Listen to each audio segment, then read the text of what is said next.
Magandang umaga sa inyong lahat. Ito at magsisimula tayo magluto ng ating ulam para sa pananghalian na nilagang buto-buto. So, magsisimula lang akong maggisa ng sibuyas. Yan. At syempre, pagka-brown na ng sibuyas, tsaka tayo maglalagay ng buto-buto. So, igigisa lang natin to sandali lang. Syempre, bago tayo maglagay ng tubig.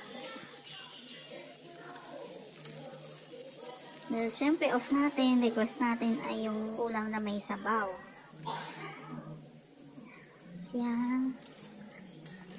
Ayan. So, brown, medyo brown na yung ating buto-buto.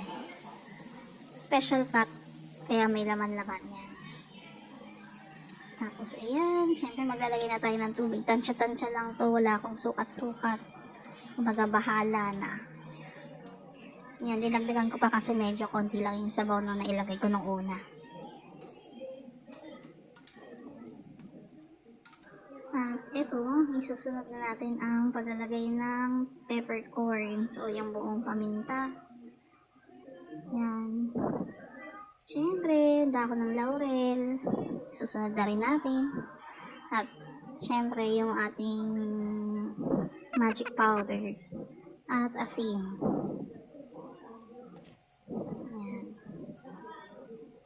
Halo-halo lang.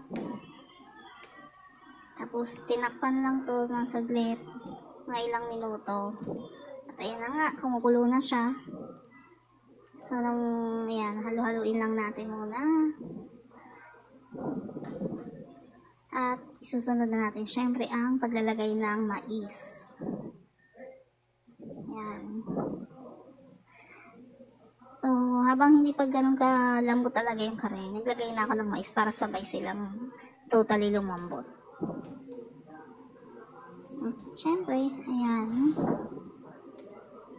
Pagkatapos ng ilang minuto, ayan na siya. Tayo ay nalukal na konti. Nilubog ng konti ang mga mais. Yan, nilagyan ko ulit siya ng asin, actually. Kasi medyo kulang pa yung lasa. Tsaka yung ating magic powder.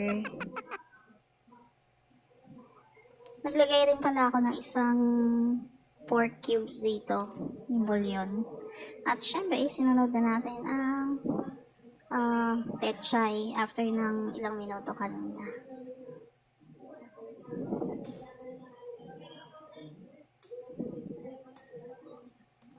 So, ayan. Nakukuluan lang to saglit ng mga ilang minuto.